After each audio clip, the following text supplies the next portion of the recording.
Sam, tell me about a real failure, not the meal prep thing, something that really hurt. Okay, real talk.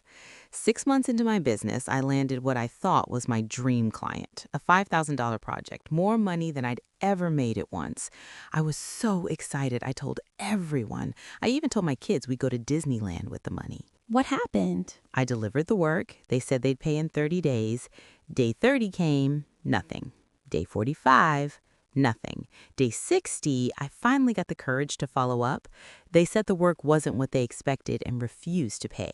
No contract, no recourse. I lost 6 weeks of work time and made $0. Oh my God, Maya. What did you do? I cried. A lot. Then I got angry. Then I learned. I learned about contracts, deposits, and payment terms. I learned to trust my gut. I had red flags about that client from the start. That failure taught me more than a $10,000 course could have. And you know what? It never happened again because I had systems in place. Did you tell your kids about Disneyland? I did. I said, Mommy made a business mistake and we can't go right now, but I learned from it and we'll go when the business grows. We went 8 months later, and it meant more because they understood the journey. Here's your assignment this week, and it's going to feel uncomfortable. That's how you know it's working. The fear inventory exercise. Write down your top 3 fears about starting this business. For each fear, answer, what's the absolute worst that could happen? How likely is that worst case scenario? Be honest. And if it happened, how would you handle it? What's the worst that happens if you don't try? Can I do mine right now? Yes, let's do it. Okay. Fear number 1, I waste time I should spend with my kids. Worst case scenario. I spend 6 months working on this and my kids feel neglected. How likely is that if you're intentional about your time? Honestly, not very likely. I already tell them when I'm working and when I'm present. And if you don't try? I stay exhausted and stressed, which makes me a worse mom anyway. Okay, that helps. Sam, failure is not the opposite of success. Inaction is. You know what every single successful person has in common? They tried something that scared them, and most of them failed multiple times before they won. I'm still scared, but I'm going to do it anyway. That's called courage, and your kids are going to remember that. So, Maylandera, SM CEO, said, My fear is I don't have enough time. Oh, Sam, we all know that feeling, right? Did you handle time as a fear on your list? That's a great segue. When you do your fear exercise, if time comes up, here's the assignment. Do a time audit just for the next 2 days. Track every hour of your day and be honest about how much time you're on your phone. You'll be surprised how much time is hiding in those moments. Next week, finding your $1,000,000 idea. It's hiding in your everyday life. Maya, I need to be honest. I did the CEO journal exercise. I did the fear inventory. I'm excited about this, but I still don't see where the time is supposed to come from. My day is literally wake up, kids, work, kids, dinner, bedtime, collapse. Where are these magical 5 hours? I'm going to show you exactly where they are. But first, we're doing a time audit together, and you're going to be surprised, maybe even annoyed at what we find. Sam, let me ask you something. Yesterday, from the time your kids went to bed and the time you went to sleep, what did you do? I cleaned the kitchen, folded laundry, scrolled Instagram for a bit, watched a part of a Netflix show, scrolled some more, then passed out. How long were you on your phone? I don't know, maybe 30 minutes? Check your screen time app right now. Oh, God. 2 hours and 47 minutes yesterday. But Maya, I was exhausted. I needed to decompress. I believe you, and I'm not judging.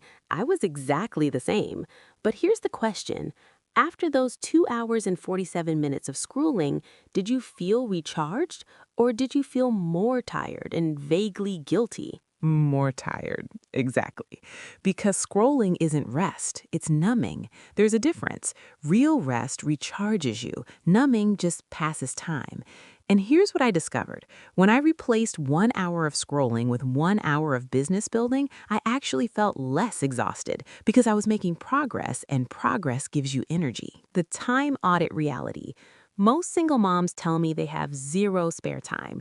Then we do a time audit and find 1 to 3 hours of phone scrolling per day, 30 to 60 minutes of TV they don't even really watch, 20 minutes in the morning rushing because they woke up late, 30 minutes of decision fatigue time, just standing in the kitchen staring at the pantry, the entire time their kids are doing homework or watching their own screens.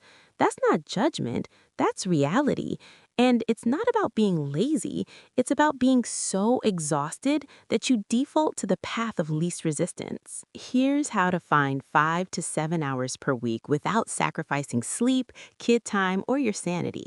I'm going to give you my exact schedule from year one.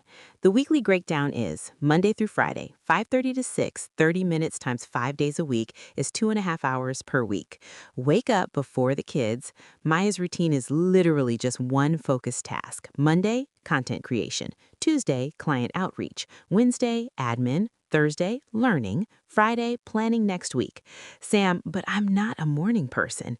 Maya, neither was I, but here's the secret. You don't have to be a morning person. You just have to set your alarm. The first week sucks. Week 2 is easier. Week 3, you'll protect this time fiercely because it's yours. Weeknight option, if mornings don't work, 8:30 to 9:30 p.m.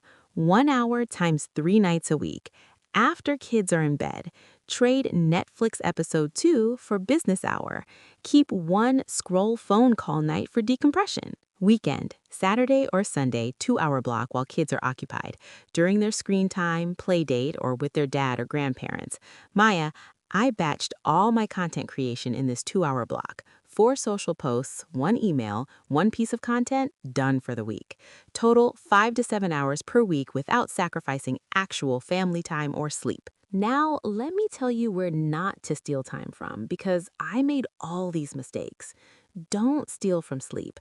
I tried the 4 hour sleep hustle. I got sick, gained weight, and I was mean to my kids. You need 6 to 7 hours minimum. Kid connection time. Dinner, bedtime routine, weekend adventures, these are non-negotiable. Your business is for them, not instead of them. Basic self-care, showering, eating real food, moving your body, not optional. Do steal from mindless scrolling. Just 1 hour a day is 7 hours per week. TV you don't really care about. Background noise TV? Replace it with a business podcast in your earbuds while you clean. Perfectionism. Folding fitted sheets perfectly? 5 minutes saved. Organizing your junk drawer? That's a business hour. Other people's emergencies. The friend who calls to vent for an hour about the same problem every week? Boundaries. Okay, so I find the hours, but how do I actually use them effectively? Won't I waste time figuring out what to do? This is where batching saves your life. Instead of doing a little of everything every day, you batch similar tasks together. My year one batching schedule was Monday 5:30 to 6 a.m. Content creation. Write 4 social posts, schedule them. Outline 1 email, find or create 2 graphics. Done for the week. Tuesday 5:30 to 6 a.m. Outreach.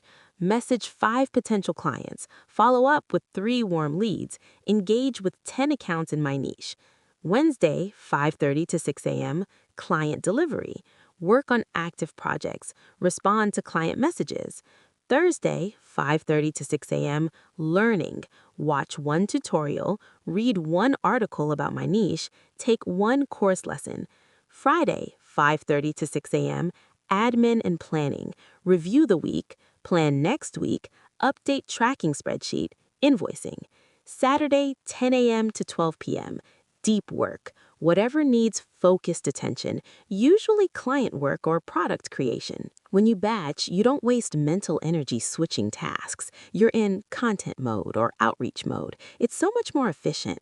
Here's what you're doing this week, and you're going to hate me for this, but it works. The time tracking challenge. For the next 3 days, track every hour of your day in your CEO journal. Be brutally honest about phone time. Check your screen time app. Mark which activities give you energy and which just pass time. Find your 5 hours. They're there. What if I literally can't find 5 hours? Then we start with 3. 3 hours a week is still 12 hours a month, 144 hours a year. That's a part-time job worth of business building.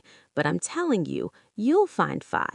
Every single mom in this community found them, even the ones with 3 kids and 2 jobs. Time is the only resource you can't buy more of. So the question isn't, do I have time? The question is, what am I doing with the time I already have? Your future self is watching what you do with this hour. Make her proud.